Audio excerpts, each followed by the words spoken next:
following is a production of DallasCowboys.com and the Dallas Cowboys Football Club. How about them Cowboys? Yeah, go Cowboys! Let's go, baby! Are you ready for a break? Yes. Are you ready for a break? Absolutely. Ready for a break?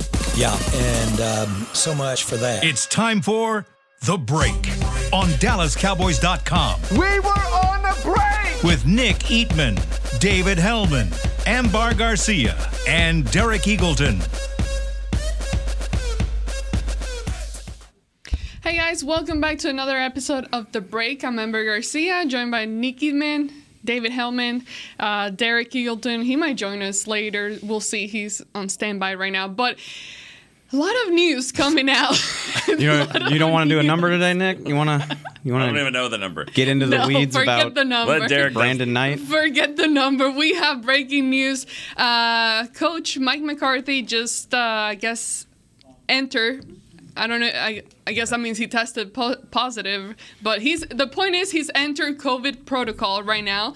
And that just came out a few minutes ago that he will not be available for the game, apparently. That's not exactly what they said. What they said was he won't be on the sidelines for Thursday's game. He will not be on the sidelines for Thursday's game. He will be involved, but we Still don't know being what involved. exactly. We're gonna We're gonna We're Zoom gonna call? FaceTime him on the Windows Surface and have him on the Gatorade jug. He seems like somebody that would want to do that. Yeah. I mean, most coaches probably would. Maybe not Dion, but most coaches would do that. I mean, does that mean you're completely not allowed in the stadium? Or you can have a suite to yourself. I don't know. If we were playing this at AT&T, maybe, but I don't think so at the Superdome. But, man, what a morning. So, McCarthy is in COVID protocol. That brings the total up to like 8 when you consider all, basically the entire strength and conditioning staff, Harold Nash, Kendall Smith, Cedric Smith. Then you have offensive line coach Joe Philbin. Then you have assistant line coach Jeff Blasco, and then offensive line another assistant coach Scott Tolson. Yes. And sorry, I'm just making sure we're not. We have more news breaking or anything? That type of morning at the Star, yeah, for sure. Scott Tolzien, and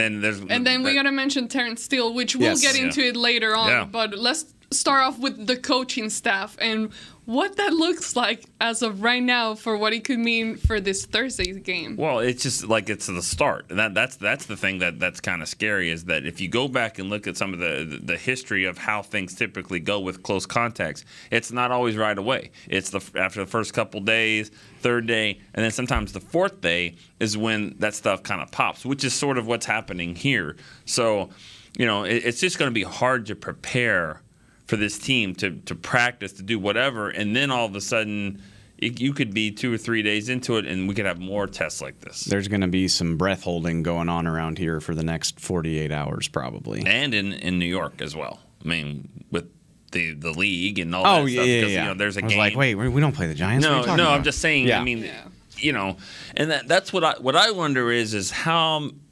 I don't know what the number has to be for them to consider making a change here, but like we've seen teams that are really, really hamstrung and then they still play the game. So I think it would have to be a 2-team thing unless the Cowboys had an MVP. We were trying to talk about this prior to the show, and Dave was you were mentioning how you remember that the NFL saying they're very strict on like not moving or canceling. I apologize for not having my ducks in a row. This kind of fell on us 20 minutes before we came on, but the way that I understand the way the league has changed, like that's not happening this year, Nick. Changing they're not. games. The league made it pretty clear they're not moving a game unless it's like an act of God that does it. I don't think they would. And what I remember from the summer, I need to go back and check. I'm sorry. Maybe it's different if it's unvaccinated status, but like what I remember hearing is that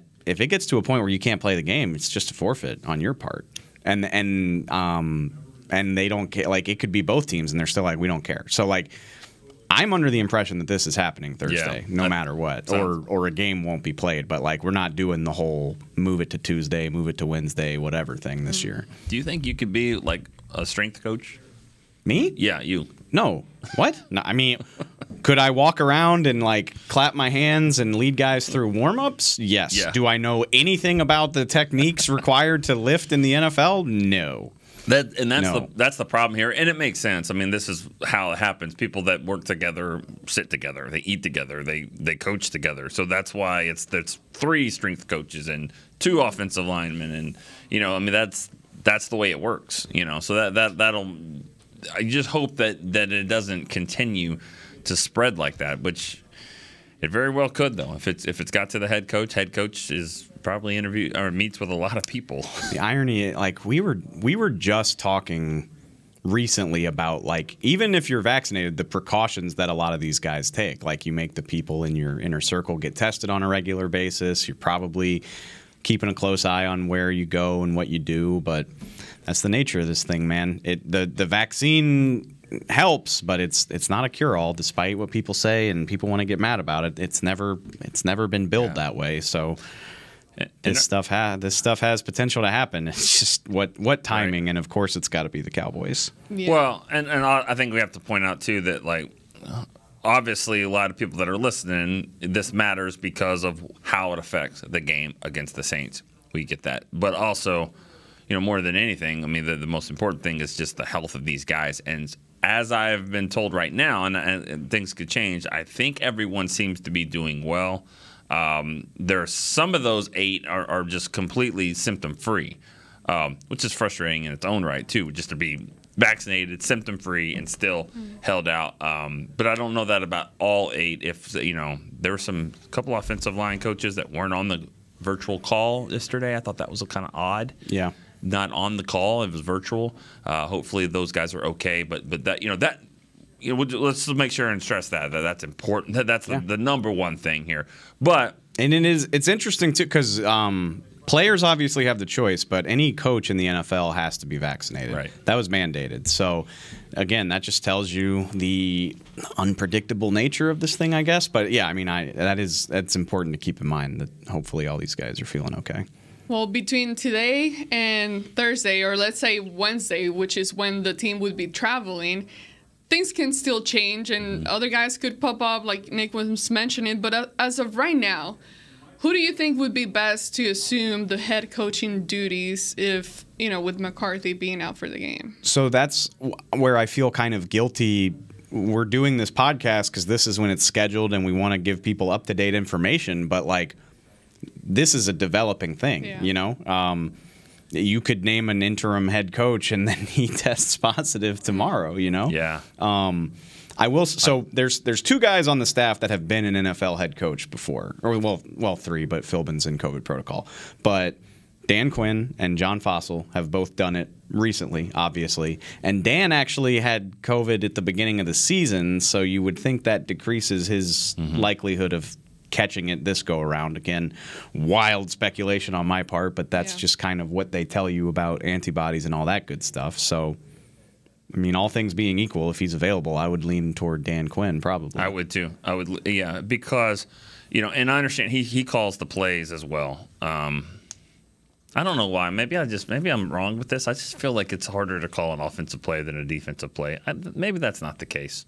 Calling plays is probably calling plays, but I would just think for Kellen Moore to call the offensive plays and not have to run the game. He's never done it before. I'm sure he can, because, I mean, he doesn't want us to say that because he's probably going to interview for jobs and all that. This might be a good test for him to do that. But I would lean towards Dan Quinn. And not only that, but also, he's played games in the the Superdome before. He's coached there. He's coached against the Saints.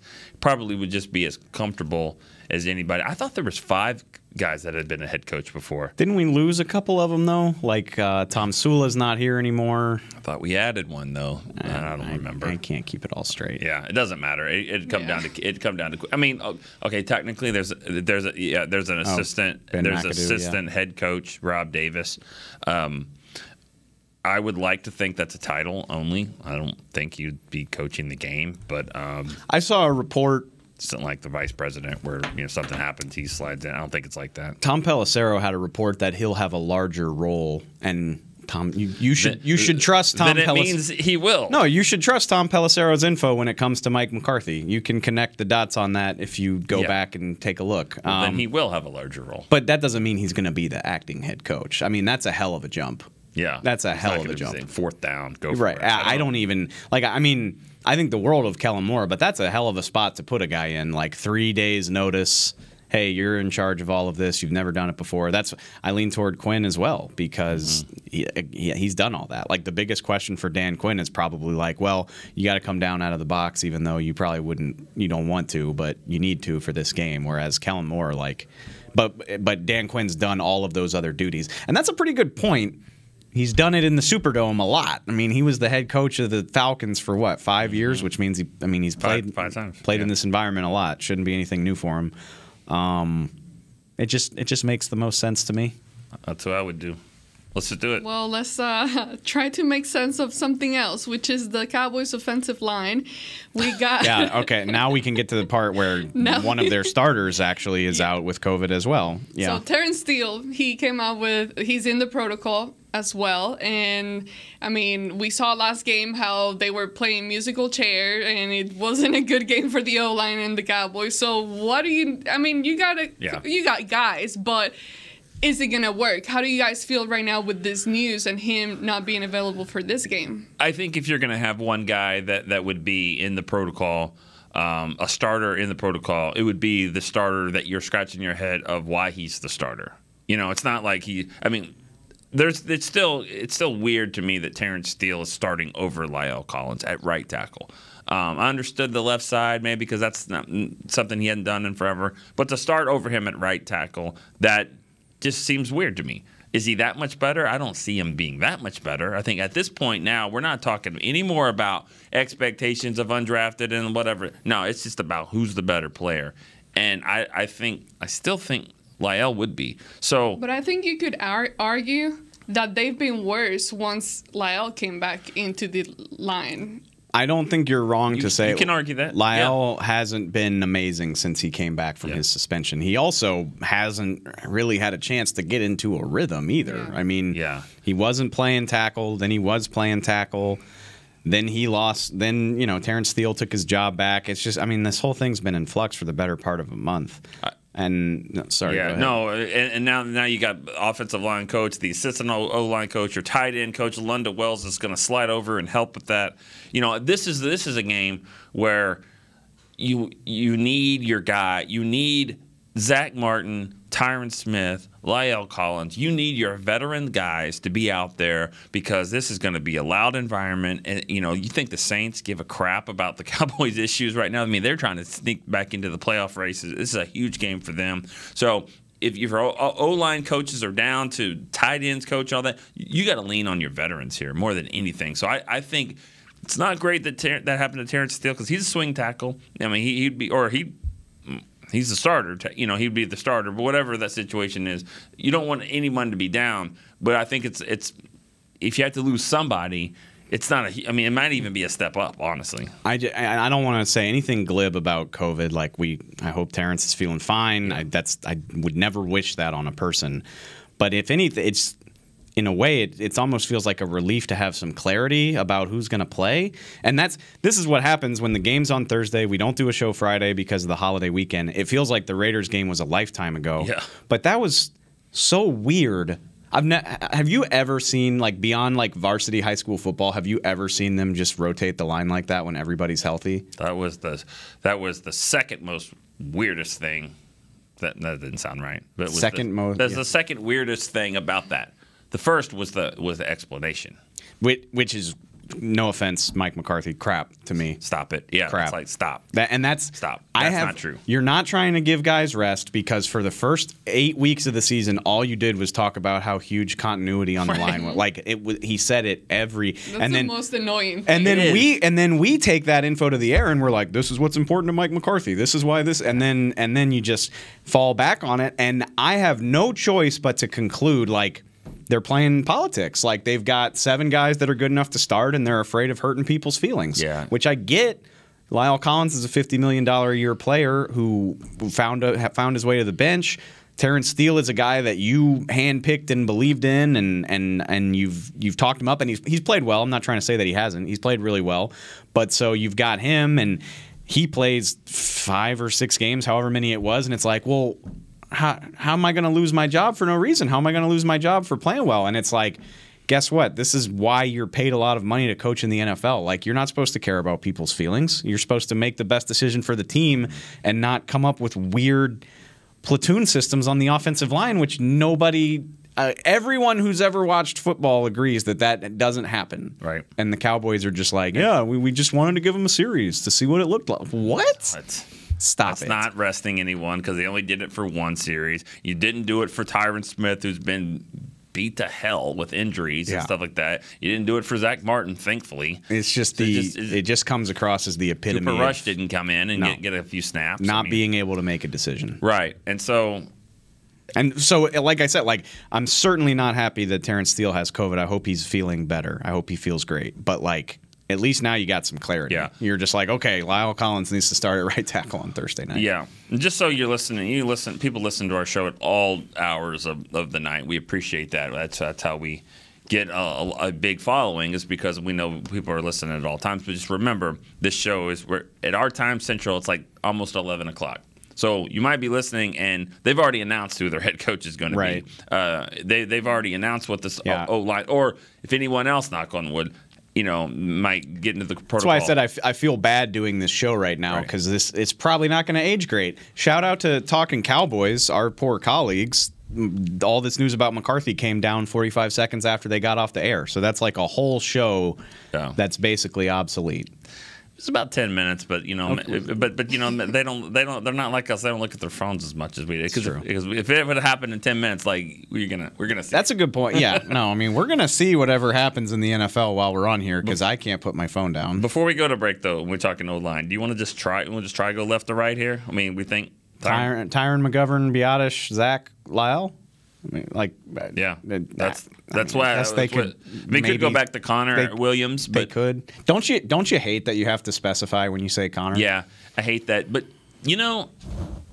honestly, I think I would go back to Connor Williams, because I haven't seen a big difference between McGovern and that's Williams. Fine. And they don't run the goal line package with Connor Williams. They don't do it. They did it once. He still hasn't blocked anyone doing it. So I think if it's that close, I think I'd go back to Connor Williams at left guard and go with the McGovern package. I mean, there's a lot happening there, and I think he's kind of almost mastered it a little bit. So I would, and I don't know how much we've talked about this. I hope they do it. He's too good of a teammate. He's too much of a diplomat to answer this publicly, but just ask Tyron and ask Dak. Yeah. Who do you want at left guard? Who do you want playing there? And whatever they say, that's fine with me.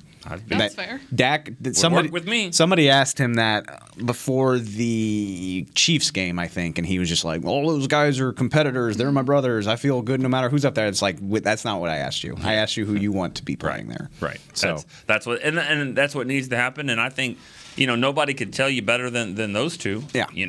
I mean, Tyron's played with Connor Williams for 3 years. Maybe there's a comfort level there. And I get he doesn't have the same pull, but I'd ask the center too, because I want him to be as comfortable as he could possibly be out there. If you don't want to do it in front of the team, that's fine. Pull him aside. Maybe do it on Zoom, given the circumstances. Just, Dak, what do you think? Who do you think should be playing left guard? All right. Well, let's go ahead and take our first break. When we come back, let's try to figure out how to improve the offense overall. They did turn up their game towards the second half of the game against the Raiders, but I mean, taking it all the way to overtime. But I think we can all agree there are a lot of things that need to be worked on and fixed. At AT&T, everyone, new and existing customers, get our best deals on every smartphone. Why? Because you deserve it. For turning your living room into your office and your gym. For teaching grandma how to video call and teaching her again. It's the button on your left, Nana. Okay, your other left. It's not complicated. Everyone deserves something new. So AT&T is giving everyone, new and existing customers, our best deals with every unlimited plan on every smartphone, even the latest ones. AT&T may temporarily slow data speeds if the network is busy. Restrictions and exceptions may apply. Hi, I'm Clint Tillison with... And I'm Jay Novacek, and we're both with... United Ag and Turf. the official tractor provider of the Dallas Cowboys. So, if you need a tractor to bale some hay, a mower to cut some grass, or a gator to get some chores done, get a John Deere at United Ag and Turf. And then, let's get to work. Hey, Jay, that's my line. Well, not today. Get to work with a John Deere tractor package that's just right for you and your budget. Visit UnitedAgAndTurf.com. Before there was a draft, you could size up a cowboy by 3 simple factors: the crease in his hat, the bend of his brim, and his unbending attitude. A man Stetson didn't just protect him from what life threw at him, it projected a rugged, unstoppable spirit. Stetson hats are still American-made with pride right here in Texas. They're still the unofficial crown of all self-respecting cowboys, and Stetson is proud to be on the field with America's team. Find a retailer nearest you at stetson.com/cowboys. New Dr. Pepper Zero Sugar. You deserve it. I do deserve that. You deserve decadent flavor without sugar, and a day at the beach without sand getting everywhere, and a relaxing bath that your children don't interrupt. I deserve all that? It's really just a visual metaphor for Dr. Pepper Zero Sugar. Everything you want, nothing you don't. A visual metaphor on the radio. I do deserve that. Dr. Pepper Zero Sugar. The zero you deserve is finally here. Back to the break. Santa at the Star this holiday season. It's the chance to get your photo with Santa. Santa Claus will be at his Cowboys-themed cottage at the Star District across from the Extension on the Star Boulevard from November 26th through December 24th. Visit stardistrict.com/Santa for more details. Welcome back to the break. Although the loss against the Raiders feels like ages ago, It really which does. is crazy. Let's talk about the game a little bit. Let's talk about what happened on offense. And since it is a very, very short week for the Cowboys playing this Thursday, another game over there in New Orleans, let's talk about the things that need to happen for this game and how do we condense everything into a little segment here. Well, that's just. This is probably the third time I've said it, but like I'm just sitting here like, well, can I wait and see who all's even going to be available for this game before I worry about what they need to do or what's going to happen? I mean, yesterday afternoon, like we just kind of talked about it. Like you get the Terrence Steele news on Sunday morning, and you're like, okay, like as far as losing a guy to COVID goes, that's pretty manageable. And CeeDee Lamb is supposed to be back this week. Amari Cooper's supposed to be back in the building today, so that's huge.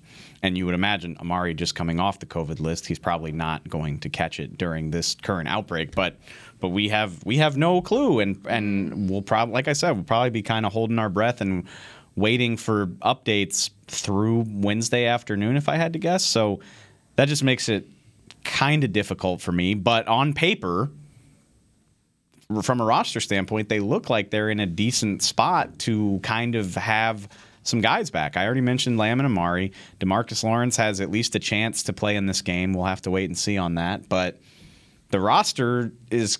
He's been on social media a lot. Yeah, no, he's like tweeting little gifs about being back. Like he was like, soon. So, yeah, I mean, this is what we're finally getting to the point we've been talking about for a month of like, okay, they're starting to get some of these important players back.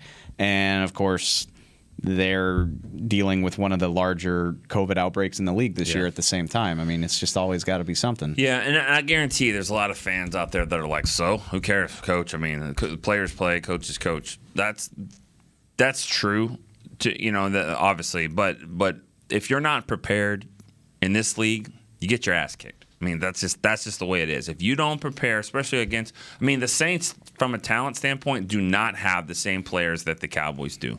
What they have, though, is an outstanding football coach, in my opinion, and a system that continues to work. And Sean Payton, we talked about the Saints fans not caring. Sean Payton really doesn't care either. He wants to bring it in every game. He loves playing against the Cowboys. He does a good job, obviously, against them. And so if the Cowboys aren't prepared this week, getting D-Law back, getting the receivers back, all that sounds great, but it'll be tough. This is going to be a big challenge. Well, I was just going to ask you with what you just mentioned, and I know they have said that they're going to be holding virtual meetings, and they're still going to go through practice, but speaking of preparation, like how does that look for you right now? Like how do you think, or expect that to affect the Cowboys for this week's preparation?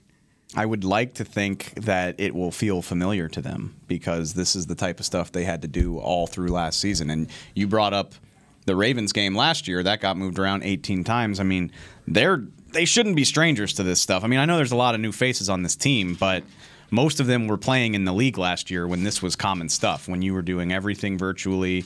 When you kind of had to work with that tolerance of ambiguity about what was going to happen the next day. So they got their ass kicked a lot. They were. Thank you, Nick. I'm just saying. That's not a good thing when you're like, well, they did it last year. You know, I mean, like, damn it.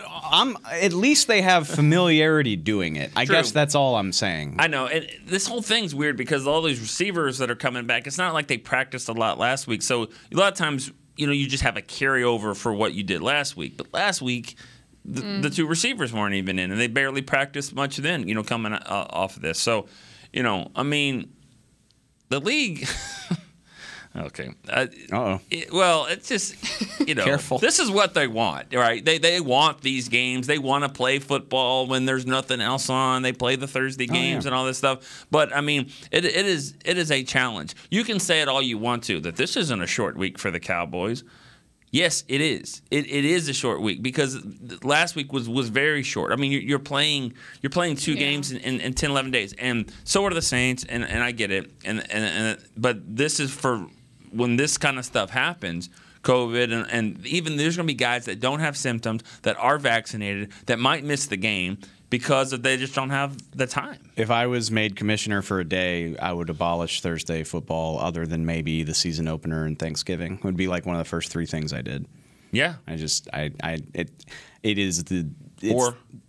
Or you're coming off a bye. I mean, okay, that's figure that out. Coming off a bye, you can play Thursday or whatever. I just don't think they should. That every team should have to do it. And it's just like, yeah, like we have a 3-day week this week. That's just what it is. It's like, no, it's the peak of hypocrisy to say you care about player safety and make every team in the league do that. I think it's awful. And I mean, I'm part of the problem because I'm going to watch it if it's on. I hate it. Yeah, I mean, it doesn't make a lot of sense other with the word S. Now if you spell it with a C, then it makes a lot of sense, and that's what we care about. But dollars and cents. I got it. You got it. No, I got it. I was just throwing it out there. I got it. Yeah. But anyway, my favorite my favorite quote in recent years coming. I was thinking bad words. I'm like, what? Oh, what? No. I'm like, yeah. As Mike Tomlin famously said last year, we do not care. Nobody cares. And it's fun. I got some really fun perspective on this game this week because my family was in town. Diehard Saints fans. Everybody thinks I'm a sleeper Saints fan. I don't have time. I don't know anything about that team other than like when the game week rolls around and it's like, okay, let me see what the Saints are doing. So all weekend, my family, we're sitting here talking about like Amari's coming back, Lamb's coming back. DeMarcus is practicing. Over in Saints world, my parents and my brother are like, well, yeah, Kamara should be back. Ryan Ramczyk and Teron Armstead should be healthy for the first time in a month. Taysom Hill might play for the first time in a month. I'm like, oh, so they sound like they might be ready for a challenge just in time for the Cowboys, like just like clockwork. That's how it happens. Like the Saints team that got its ass kicked by Buffalo and Philly was decimated, just like the Cowboys have been. And then that's everybody in the league is dealing with it at this time of year. Every team in the league is like, if we just had so-and-so, if we could just do this. And you know what? Nobody cares. You got to find a way anyway. Yeah. It sucks because speaking of short weeks, with this Thursday game, I just realized, I'm like, okay, travel on Wednesday. We wouldn't have a show on Wednesday. So we got to discuss the Saints offense, defense, how that game's going to look like against the Cowboys. We haven't even talked about really what happened with the Raiders. And, the main thing that came out, the officials too, and I get it that people want to get mad let's talk about the flags. Flag football. I don't want to see Sean Hockley again. I just don't want to have to look at his face again. And that's exactly what I said this morning on the radio. Like, how many times, and I don't know how many times Dak Prescott got shown by CBS, or how many times McCarthy. Was it CBS or Fox? No, CBS. Romo. Oh, okay, you're right. So CBS. I don't know how many times they show him in the middle of a game, but it's probably 30, 25, 30. I mean, he's the quarterback. Yeah. But how many times did they show Hockley? I mean, 33 times. 33 times. Even to say the penalty on 72, whatever, declined or whatever. It was they still threw the flag 30-something times. I don't feel like it was even unfairly officiated toward the Cowboys. You know, like that's not what I'm saying. I'm saying keep your flags in your pockets, you nerds. Like, let the professional football teams play football. Every single time it felt like the game was establishing that rhythm that kind of makes it fun. Here comes the ref crew to get in the way. I mean, the Raiders caught 14 flags. Now, the Cowboys got most of the egregious ones, but like they just wanted to be part of the narrative, and I got real sick of it by halftime. So we were sitting pretty close to each other, and at one point, Derek wasn't even sitting in between us. So it was just you and me, and we definitely want to see the Cowboys win. I do, at least. I want to see them win. I go down there. It's a lot easier. Way more fun when they win. It's more fun. It's a lot easier. We want to see that. And there was a point in the game where the Cowboys needed a few breaks. The Raiders started getting a lot of holding calls that were helping the Cowboys. Like, this would help them here. If they score a touchdown, the game's over. If they get a field goal, then there's a chance. And that's what happened. And they called holding twice in a row, and Dave and I looked at each other, and like it was getting annoying, like, are you serious? Even though the crowd cheered and it was like, yes, move them back. And finally, we get a call, blah, blah, blah. But we were like, I'm tired of seeing this. Well, even the last play, the kick. I don't know what happened there. Well, I'm like, can this game C.J. Goodwin was just pissed off, I think. He just kept going offside. Yeah, he was like, I'm going to block this damn kick. I don't care if I'm 2 yards in the backfield. Yeah, he turned it into an extra point. But, I mean, okay. Anthony Brown. Like here's my thing about Anthony Brown. If you're going to say that Anthony, like I've heard it, I've seen it in the same tweet. Like, the officials ruined the game. They killed us. They don't love the Cowboys. They did this and that. Oh, by the way, cut Anthony Brown. So one or the other, like blame Anthony Brown or the officials or whatever. I don't think all 4 of those penalties probably should have been called. I think 2 of them were good and 2 of them were bad. Right. Anthony Brown has had a good season. He's had a much better season than we thought. Like, expectation-wise, he's done way better than that before this game. But he's been a good corner. Not just about expectation. He's been a good, solid player. Hasn't had a lot of issues. So, I just think it's ridiculous. I mean, somebody tweeted me and they goes, if they don't cut Anthony Brown, I'm going to be a Ravens fan tomorrow. That's what I got, and I was like, well, Lamar's fun. I mean, enjoy that. I mean, cool. Because he's not getting cut. I thought J-Ron Kearse had a great quote about AB. Somebody asked him after the game, like, what do you say to Anthony Brown after a game like that? And, like, he looked legitimately confused. He was like, what am I supposed to say to him? Like, he's been awesome for us this year. Mm-hmm. You have bad games, you're a DB. You're going to get beat. I have all the faith in the world with him. He said something else about, like, if you do 9 good things for a person and 1 bad thing, they're going to remember the 1 bad over the 9 good. It's definitely true with cornerbacks. Mm-hmm. And I mean, yeah, whatever. We defend AB on this show. I don't care if it makes you mad. Like, he had a rough night in Tampa and he had a rough night on Thanksgiving. Other than that, he's been pretty damn good this season. Yeah, and this is how it's mostly going to be. Anyways, we see it happening when they're bashing on a guy. And sometimes it's fair because they're not perfect, but then that guy gets cut or leaves through free agency or whatever. Then you got the next guy, and then that next guy is the one getting attacked. So it's never going to end. Yeah. There's always going to be that guy that people don't like, and it's just how it is. It's going to happen, and he's just going to be a solid, decent player sometimes and bad sometimes. Cut him for who? I mean, for Kelvin Joseph, who got kicked out of the game, and I mean, I don't think he should have been kicked out of the game, but I thought that was ridiculous. But like, he's not ready to play. Well, it's funny. Go ahead. I'm going to just make this one point. People say, well, they were picking on Anthony Brown. They're going to continue to pick on him. They've been picking on Anthony Brown for 3 years. They've done it all this year. When Diggs was doing all his thing, they kept throwing at Anthony Brown, and it wasn't really working. So I mean, he's been the guy. He's been the Waldo that Bucky always talks about for a while. And it hasn't always worked out for the opposing team. So keep doing it. Keep trying it.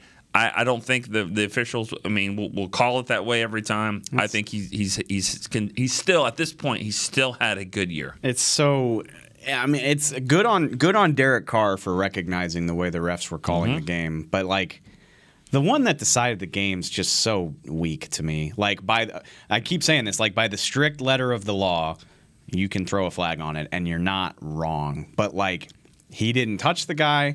The guy slowed down his route. Derek Carr, he's a very good quarterback. He likely underthrew it on purpose to create contact because he knew he'd get a flag. Like, he's good enough to purposefully do that.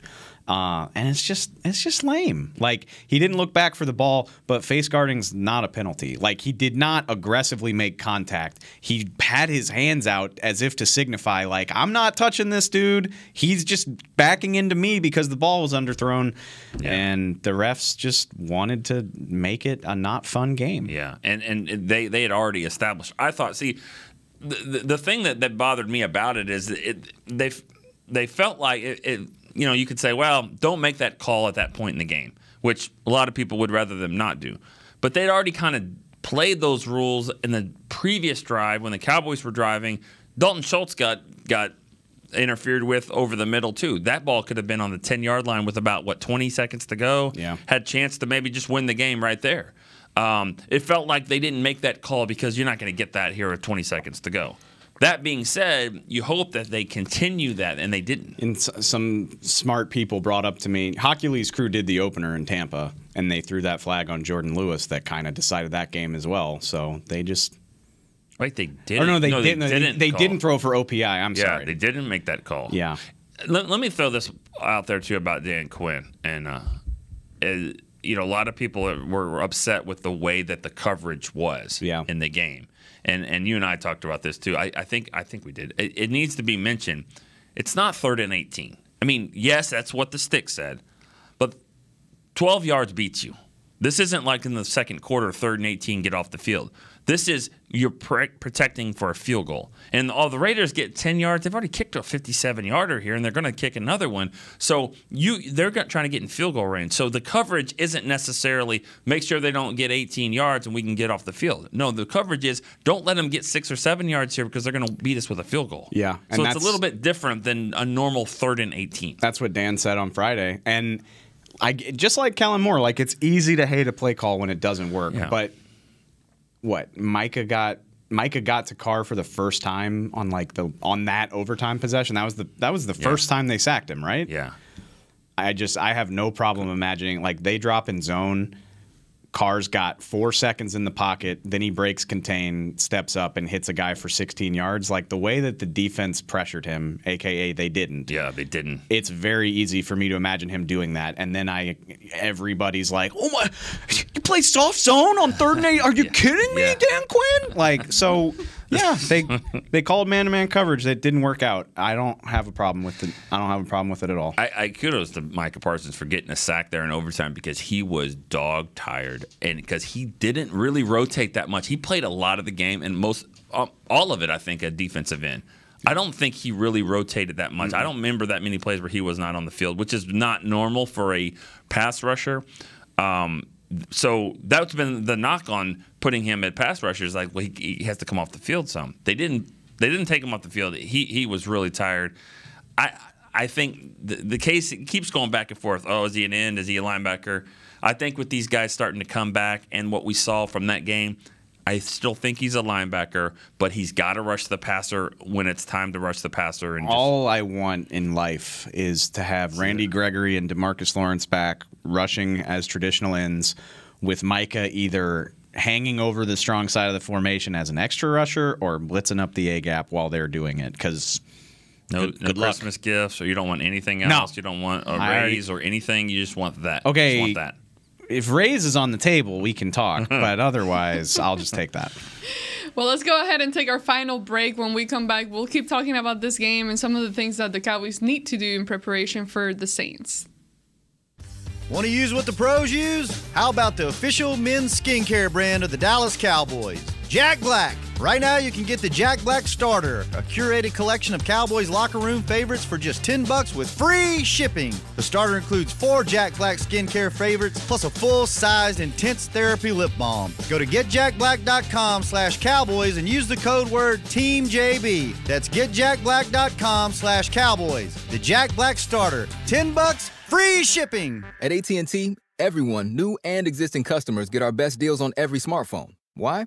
Because you deserve it. For turning your living room into your office and your gym. For teaching Grandma how to video call. And teaching her again. It's the button on your left, Nana. Okay, your other left.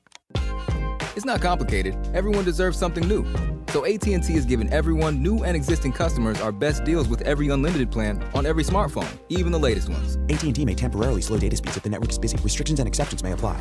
Hi, I'm Clint Tillison with... And I'm Jay Novacek, and we're both with... United Ag and Turf, the official tractor provider of the Dallas Cowboys. So, if you need a tractor to bale some hay, a mower to cut some grass, or a gator to get some chores done... Get a John Deere at United Ag and Turf. And then, let's get to work. Hey, Jay, that's my line. Well, not today. Get to work with a John Deere tractor package that's just right for you and your budget. Visit UnitedAgAndTurf.com. Before there was a draft, you could size up a cowboy by 3 simple factors: the crease in his hat, the bend of his brim, and his unbending attitude. A man Stetson didn't just protect him from what life threw at him, it projected a rugged, unstoppable spirit. Stetson hats are still American-made with pride right here in Texas. They're still the unofficial crown of all self-respecting cowboys, and Stetson is proud to be on the field with America's team. Find a retailer nearest you at stetson.com/cowboys. Back to the break. Okay, welcome back to the show. So we talked about the refs and we talked about certain things, but I want to try to forget about all those calls, putting that aside, whatever you can pick, which was very, very, very hard. And Dave, you mentioned it. It ruins the flow. Ezekiel Elliott mentioned it after the game. He's like, you can never get in a rhythm when you keep getting stopped every time. So looking at the game, at the plays that we were able to see, what do you walk away with after that game, whether that's on offense or defense, just in general, what the Cowboys were able to do or not do? Well, I mean, I think I'll start with the quarterback. He needs to play better. I mean, he does. As I just noticed, he's one of the Players of the Week nominees for the quarterbacks. But I still feel like there were throws out there that he didn't make, and he got into a rhythm. And every time Derek and I talked about it, then he would make a play, and he would get. Speaking of Derek, he'd make a play. Got the afternoon paper. Sorry, it's just the broadest joke. It's the broadest joke that we have to throw in there. No, I'm just kidding. I know what you've been going through, and he would definitely like to have the paper, and he'd hit me with it if he had it. We were talking about Dak needing to play a little bit. We already talked about refs, and we already talked about We did the whole thing, man. We did it all. I missed all of that. Yeah. Favorite penalty over the weekend, Derek? What favorite penalty? What was your favorite of all of them? We're doing that now? Nah, favorite penalties? Yeah. Anything you want to vent? Let it out before we end the show. Let it out. I was just throwing out. Yeah, good. Yeah, divert the part that I was blaming. I'm not blaming Dak. I just think he's got to play better. Yes, he didn't have all his weapons. I get it, but there are some throws out there that he's not making, and it's been the last few games, and he hasn't played his best football at all. And I would imagine he stands up and says that. So this isn't, Dak's great. I think he's been an outstanding quarterback. There's nobody else I'd rather have right now than Dak. I say that because there's no other options. Because you can't. Wow. No, I'm saying you can't go get Aaron Rodgers or Mahomes or the Brady and all that. He's the best guy for this team right now. But he's got to play better, and I bet he'll admit it. This offense needs to have some kind of come to Jesus moment. They've lost their way a little bit, and I think it stems from, for whatever reason, probably a lot of them. The offensive line has been in flux. Zeke Elliott's hurt. The run game is boo-boo. It's not good right now. And rather than trying to adapt around it, they seem to be opting more for just like stubbornly trying to force it, and it hasn't worked. They haven't been able to get anything going on the ground with the exception of one trick play to Tony Pollard in Kansas City. It's like, and to be, Nick's totally right. Like Dak has been off for most of the last month. He's missed so many uncharacteristic throws. His pocket awareness has been off, but at the same time, he was and is capable of playing at an MVP level, and it didn't really feel like they were comfortable putting the ball in his hand until they had to in the fourth quarter. And wouldn't you know, they zip up and down the field throughout the fourth quarter. I don't know off the top of my head, but he probably had 250 of his 370 whatever yards in the fourth quarter. That was partially his doing, though, because he wasn't that great in the first 3 quarters. Sure, but I wonder. It feels like with the amount of guys that they have out, they are their game plans reflect like a college game where you know you're the less talented team and you're like, how can we stay on the field? How can we kind of just keep the other guys out of this and just methodically move it? And they don't have the pieces to do that right now. And who knows? Maybe it'll just magically go back to being great with Amari and CD back in the fold and all that good stuff. But I don't like the way, like, they don't have an identity right now, and it seems like they're calling these games as if they don't really trust any of their pitches, so to speak. I think that, and you guys said it last week, and I was a little dubious of it, but Amari Cooper really matters, and he matters a ton. And I think that's what we saw, at least these last two games. I think not having him matters probably more than any other guy offensively other than the quarterback, because I think when he's out, you can see that other guys just don't have that ability. When you run up against a team that can match up with you pretty well, they just don't have anybody else that's going to get open. I trust Amari to get open, even in double coverage. He figures out ways to get open and present himself and create an opportunity for the quarterback to make a completion.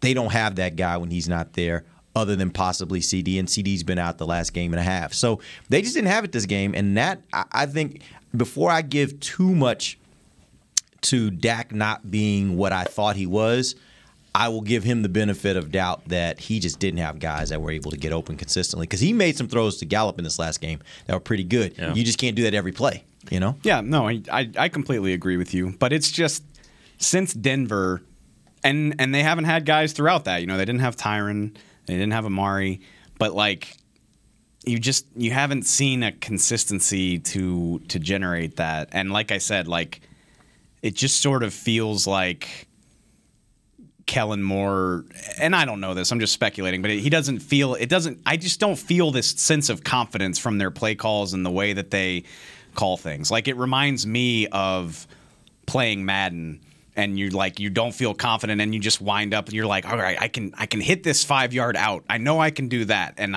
maybe I can just move down the field doing that. And eventually it bites you. That's just kind of the impression that I get from these guys, is like I said, it's like a pitcher who doesn't trust his pitches right now. And hopefully getting these guys back will help with that, but it hasn't been fun to watch. Chaz, you guys talk about the offensive line?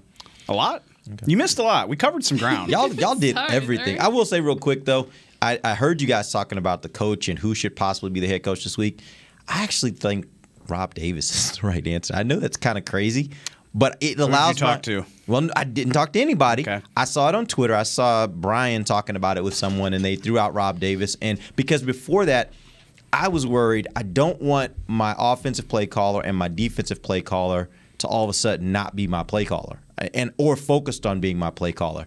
And I don't want Bones being the guy that's making the calls on managing the game, because I think then you're asking for some stuff that maybe we don't want. Maybe I do. Too excited sometimes. I love him, but no, I think Bones might be the answer, because he's going to go for it. I need somebody to be able to tell him no. Like, I don't need him to be the guy with his hand on the pulse. I mean, on the button. I don't think you're crazy. You know? I don't think you're crazy at all, because we know what Mike McCarthy thinks of Rob Davis. Right. And again, we talked about this before you were here. Like, Tom Pelissero's reporting it, and you should take that as damn near gospel when it comes to matters that he's going to have a bigger role. He's going to have a bigger role, yeah. But that's a huge jump. Like, he's not, like, he doesn't coach a position. But think about it. The head coach on this team, as it's constructed, his main job is decision maker. Yeah. Do we need a timeout right here? Do we want to challenge this? And by the way, there's somebody in his ear that's saying, hey, guy, hey, challenge this. So, I mean, what is he really being asked to do that he shouldn't be able to do? You know, seems so far out. And by the way, he does have those other guys that can talk to him. Like, Dan can say, hey, right here, you might want to think about this, Rob, right? Yeah. Just read the release that they sent out. That's why if it is going to be Rob Davis, it says, this is what the release from the team said. Dallas Cowboys head coach Mike McCarthy has been entered into the NFL's COVID protocols this morning. Although he will not be on the field for the Saints game, McCarthy will continue to direct and be involved in all meetings and game preparations on a virtual basis. Now, is that just the preparation? Or because it says he will not be on the field for the game, he will continue to direct. So are you saying maybe they put him in a suite somewhere isolated by himself I don't know if he can get to New Orleans, but I think, But they don't. The league rules are telecommunications can't happen on the sideline. Right, you're not allowed to do that. You can't actually make a phone call or have connection with somebody that's not in the coach's booth or on the field. Like anybody else, like you or I cannot have access and be able to talk to anybody on the sideline. I threw this out there. We can't put McCarthy on Zoom on a surface and put that on the Gatorade. Can't do that. Although I do think in today's COVID world, I do think the league should think about that. Like if you got a coach that's out and he's just sitting at home and he's got no symptoms and he's watching his team play, what's the harm? Like, it's not like you're doing something that, he would be there anyway, so what's the harm in having, it's not like you got a roster limit on coaches, as we know around here. So, it's just, why not? I just think in today's world, you probably should.